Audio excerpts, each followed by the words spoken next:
Welcome to Bit of Board Games, the podcast where we talk about all things with games related and people related and home related and other things. Binga. Welcome to A Bit of Board Games, a casual podcast documenting the many failures and hopefully successes of Waffle Games, as we learn the ins and outs of board game design and self-publishing. Join us on this journey as we talk about a bit of life, a bit of design, and a bit of board games. Hey everyone, thanks again for tuning in to another episode of A Bit of Board Games, a podcast by Waffle Games, documenting our board game design journey. I'm Stephen, the art master person of the games that also designs the things that go in the games. And I am Trevor, and I am the operations manager and the designer of the games, and I just finished eating a really nice, awesome brownie that my wife made. You didn't bring me one? Sorry, I didn't have time. The podcast was starting. I had to, hustle on down here and get set up. So, all right, you know what? Next time, Waffle Games is disbanded. The band is broken up. Oh, that sounds delicious. We don't have brownies here. I would love brownies, but yeah. Sorry. Did you just make them just for fun? Yeah, we're getting ready to go to Waco, Texas, and so we're actually Texas. Waco, Texas. We're getting all set up and getting all packed and everything, and so we just kind of made brownies as we're getting ready to head on out. So it's just kind of a fun little treat as we're getting ready. Yeah. How's that? What are you guys going down there for? So my sister's graduating from college. Nice. Yeah, my sister is the all-star of my family. I'm the oldest, she's the youngest, but yet she has all the brains and the skill and the athleticism, and so she's actually the captain of her cheer team down there, and nice. So I know they're going to miss her too. But yeah, so the whole family's getting ready, going down there. We're going to be down there for the rest of the week and through the weekend, but it'll be fun. It'll be a good time. Yeah, that's awesome. You guys gonna go find Chip and Joanna games while you're down there? You know what? We could make this whole podcast just about that. How much people love that place. It's actually kind of crazy. It's like the Disneyland of Texas, I guess you could say. Wait, do they have like a thing, like a place? Well, yeah. So they actually have it's called Magnolia.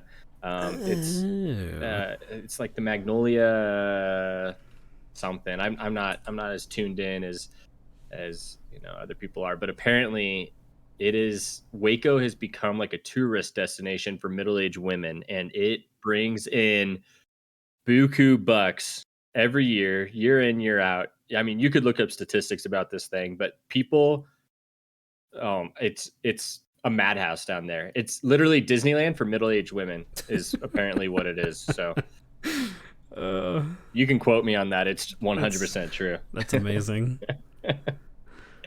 But so I've actually been there before because being married and having my mom and being out there with my sister-in-law and sister and everything, they wanted to go check it out, and obviously it's so popular because of that show on the what's that channel, the Home Improvement channel? The thing HGTV or HGTV. Yeah, what was that show called? Fixer Upper or something. Yeah. Yep, with Chip and Joanna. And so anyway, it's crazy, man. But we'll be going down there. I'm excited to get some barbecue, and I don't know, Texas is definitely a fun place to be, especially this time of year when Colorado's still cold every now and then, but and before it's a bazillion degrees all the time in Texas. Exactly. Well, that's cool. Yeah, we're not. Oh wait, so that means you guys are missing my daughter's birthday party. Yes, because you don't love us. No, that's okay. Well, that's not true. You're saying you love your sister more than my daughter. Steven, you're putting me in a really rough spot right here. No, it's all good. No, yeah, dude, it's so nuts. Like Cece is turning 2 years old on Friday. Oh, that is actually crazy. Yeah, that man, that has flown by. And since I know you all come here for parenting advice to this podcast, um, That's our main demographic is people becoming parents. No, that's not. I know that's not what you. I mean, maybe it is. Who knows? But yeah, they're the best. Not advice. The best description I've heard. Everyone's okay. There's two things. One's that the days are long, and the years are short, and that is super accurate. Because some days it's just like, oh my goodness, stop screaming in my ear. You don't need to be up with me every second of every day. And well, it probably doesn't help that you've been up since 1 a.m. and don't go to bed till midnight and then wake up an hour later and start it all over again. No. We're getting great sleep. Time for the sleep did hear update section of this podcast. I am actually interested to hear this. Yeah, no, he's sleeping like a 6-hour stretch every night. And wow. Yeah, so like we put him down at like, we do like a last like feed at like 9 o'clock, and then he's down by like 9:30, sleeps till like 3:30. Okay, so when you say feed, I imagine like a trough of food. Yeah. We toss him in the trough. He just slops around a little bit. Honey, it's time to feed the kids. Time to toss him in the trough. Where's the grain? Yeah. Oh, sorry. Yeah. Go ahead. Anyway. So back to the podcast about farming here. Yeah, he's sleeping great, which means we're sleeping great. Like after that, like 3:31, so I go to bed at that point too. I'm usually asleep by like 9:30 now. So right. That's great. After the 3:31, like he'll eat again, and then we'll put him down again. But then he's like super restless for the next 3 hours or so. Okay. So it's kind of like dozing on and off, but not fully like getting like real sleep. So, but we're still getting like a good chunk, which is amazing. So we can actually survive in life. But anyway, so there was the brief update on the sleep of my household. So the Cece's birthday is coming up this weekend, and we're doing a little birthday party with all of our real friends that are actually coming. I've heard of that. And so we're just doing. No, I'm just kidding. I know you guys. We're gonna have a guilt section of this podcast coming up soon, and be able to talk through our feelings and true emotions for each other. Stay tuned. Internal animosity going on. We'll bring in a counselor. It'll be a whole thing. It'll be good. Headlines: Waffle Games internal strife. But okay, so it's a donut themed birthday party. So Libby got this little like donut dress. Not like, okay, so it's a dress with a bunch of donut prints on it. It's amazing. Not like a big donut around the middle, which is what I pictured at first, which also would be amazing. No, just you'd have to protect Cece with everyone there trying to take bites out of her. Oh yeah, unless if it was like like those like inflatable like floaties, like the little duck inner tubes. Just get a big donut one. So yeah, we're gonna have a bunch of donuts for kids and parents, and be at a park and just let everyone run amok. That way our house does not get destroyed. So that's the plan there. That's awesome. Yeah, so that'll be a lot of fun. But oh yeah, I can't remember if the other, again, it's not advice, but like the other thing, the days are long, the years are short. Like all of a sudden she's 2 years old, and like right. So days feel like they're taking forever, but then all of a sudden like, oh, how did 2 years go by? And then the other best thing I heard was that it's the hardest but most rewarding parenting. Sorry, speaking of parenting, is the hardest but most rewarding thing that you'll ever do. And I think that's true. Like even like some days, like super difficult days with, screaming toddler, but at the end of the day, we put her down and we're like, oh, she's so cute. Oh my goodness, she's so sweet and the best. And like then we just look at pictures of her after we just put her down. Oh and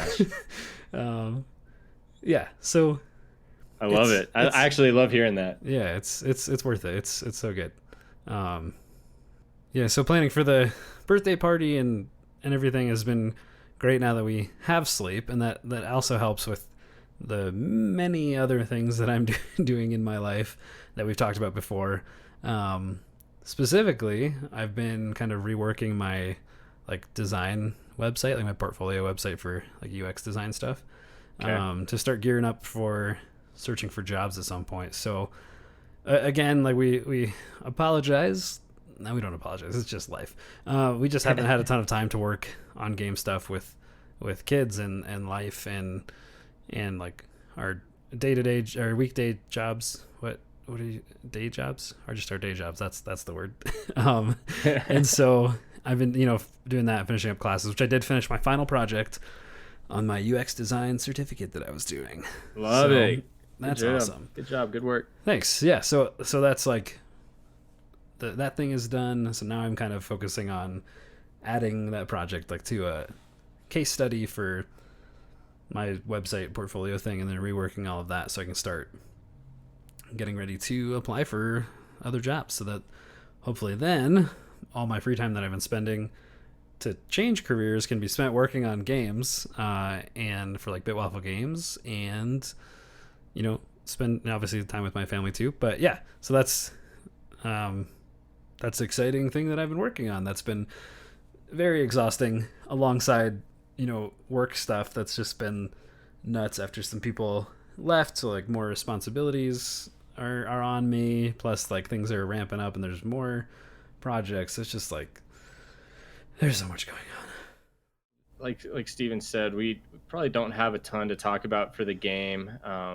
We're still working through some of the designs for how the cards are gonna be laid out and things like that, but we're just taking it step by step at this point. Yeah, our lives have been busy. Stephen just had a kid. My wife and I are about to have a kid, so there's a lot going on, but we're still super dedicated to this and really excited about where this is going. Stephen, you want to talk a little bit about card layout? I don't know if there's much to discuss here, and I think we hit on it a little bit in the last episode, but what can we tell our listeners about kind of how we're going about figuring out? And it's really you that's doing that right now. And you've done this, and you can talk about some of the games that we've looked at doing in the past, even before, Waffle Games was even a thing. When I would even come over to your house and we'd look at, different layouts, card sizes. What does that process look like for you? Yeah. So there's some great resources online that we talked about some of those last week with Board Game Design Lab and all the links they have there. And one of the, any of like the, what do you call them? Like the manufacturing companies, they generally have like templates that you can download for Illustrator, Photoshop, some other options too, that like have the template of the card, like the size card you choose. So if you're like, hey, like we're gonna be doing poker deck sized cards or Euro style, like size cards. Yeah. You can download a template to whatever specific component that you want. And you're gonna need to do that like eventually anyway, because that's what you have to then like put your designs in order to actually like send them on to be printed and everything. And so like you can get these templates, and then that kind of gives you a good idea of what size cards you want to do. So I guess backing up a step too, when you want to decide what kind of cards to get, you can look on those to see like the measurements of specific components, because you don't want to just design a game and just cut out like some random things, like maybe to get like at the very beginning just to figure out some gameplay stuff. Like that's totally fine. But a lot of things are going to impact the final game in terms of like cost and number of components you have and all that stuff too. So you have to kind of keep that stuff in mind, because if you design things in your prototyping without like doing the research ahead of time, you might end up with like a player board that's like super big, that's like not a standard size, and either has to be like a custom cut thing, or like, oh, it's too big now for like a box that it'll fit in. So then you have to get like a bigger size box, which then increases the cost of the whole thing. So like you really want to have at least like a general idea of stuff you're doing, like when you're prototyping. At least like that's how I like to do it. I like to have like, okay, like for these cards I'm going to do this specific size card, and like look up the dimensions of that, and so we decide on that card, and that way when I'm designing, I have all the information present on that card fitting into that size template and everything. And then that also, like, as you're playing the game, it gives you a better feel for like the kind of the final thing and how some of that will turn out. So Okay. so yeah, so like you can find these templates on these websites. Like specifically, I use the GameCrafter .com. I think just Google like the GameCrafter, and on there, if you look up, I don't know specifically, you look up the components, find the components, and they'll have like templates you can download. Then you can open that template. Well, even before that, you can just look at the components, find the sizes, and you can like cut out pieces of paper if you want to do that.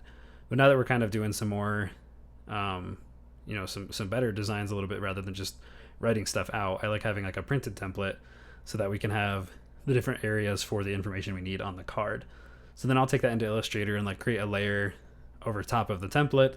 So then I can still see, because it shows like borders and outlines of like, hey, like don't have content past this line, or it may be cut off, or don't put content outside of these lines, because that's like where the bleed line is for like printing things. So there's definitely some things you have to learn for that. And Hopefully you have those skills. I mean, so talk to me about like if someone was getting into this, and maybe some of our listeners listen to our podcast because they're interested in making games themselves. If they don't have any skills in Illustrator, let's say, how difficult is it going to be for them to be able to figure this sort of stuff out? Is there any guides or anything out there that would make this easy for them to do, or do you need to have that skill set kind of ahead of time? There's probably guides. Okay. I'm sure there's a lot of resources. Even like on the Game Crafter, I think they have resources of like how to use their templates and stuff. And honestly, like that's just something that I've been lucky enough to know how to use, like, because the career I've been pursuing, I've used a lot of visual design tools and things like that. So I already know how to use those.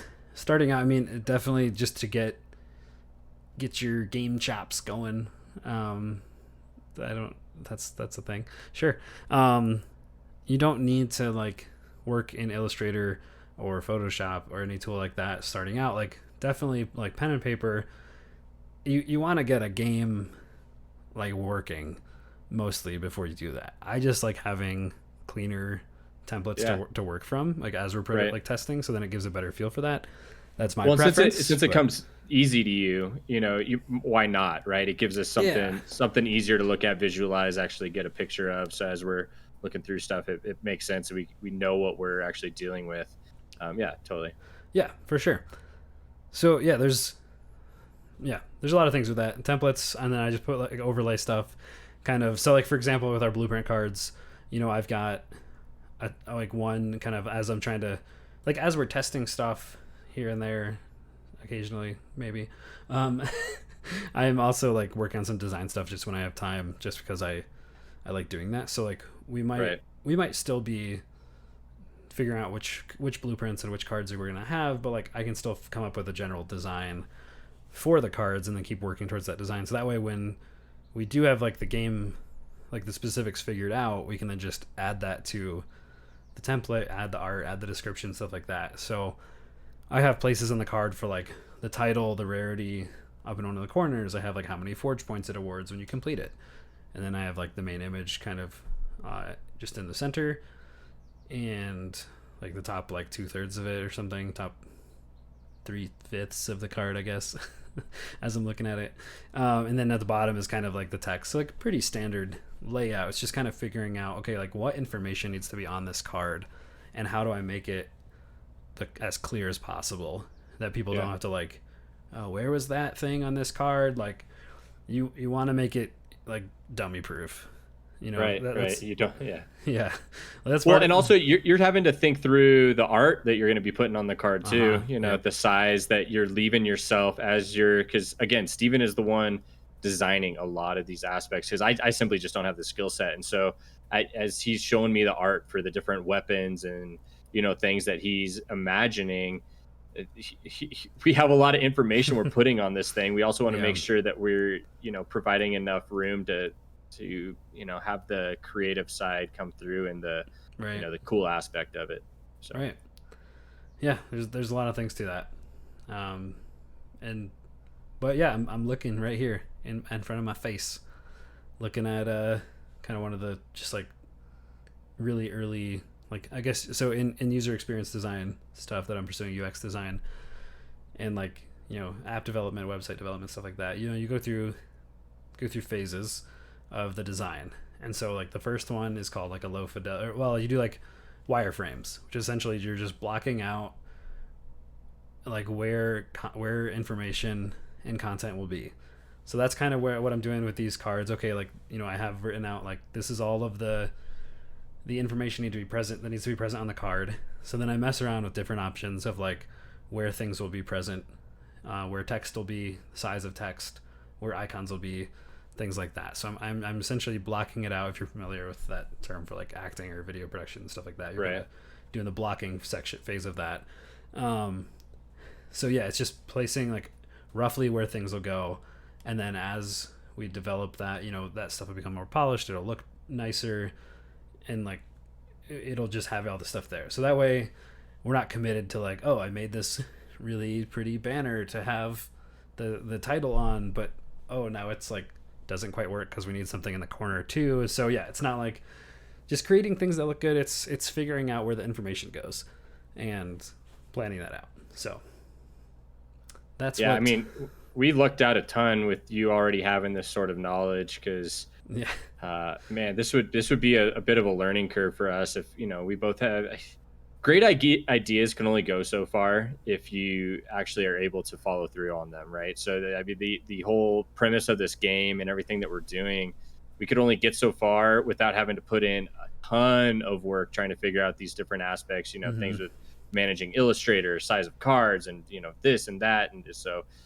we already have a leg up, and we're super blessed to have you, you know, have that knowledge to save us a lot of time and potentially money, you know, designing these things as we go. So yeah, it'll give me like good experience too, kind of working in like a different medium, but like doing like being able to expand my skills, you know, as like in doing UX and illustration and other stuff like that. It'll be a really fun project. Yeah. To learn more about that, but utilizing it in a different environment. So absolutely. I think that'll be awesome. Yeah, very, very cool. Sweet. Well, do we have anything else that we're wanting to hit on? I think it's pretty kind of straightforward and basic today, huh? Yeah. Just kind of, I know we just, the card stuff was kind of the only thing that we haven't really talked about, I think. I mean, maybe there's other stuff, but now you guys are caught up to where we are too. So yeah, hopefully, you know, this summer for sure, sometime we will like play test this thing and make some progress, because my goal is to start, you know, applying for jobs this summer, so then that'll, you know, hopefully free up some of my time and my mental energy and all that stuff. So we'll get together and do some real play testing and make some real headway on it, you know, in the upcoming months. So that'll be awesome. I'm looking forward to it.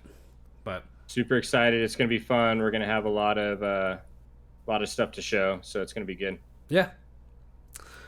All right. Well, I think that's it for today.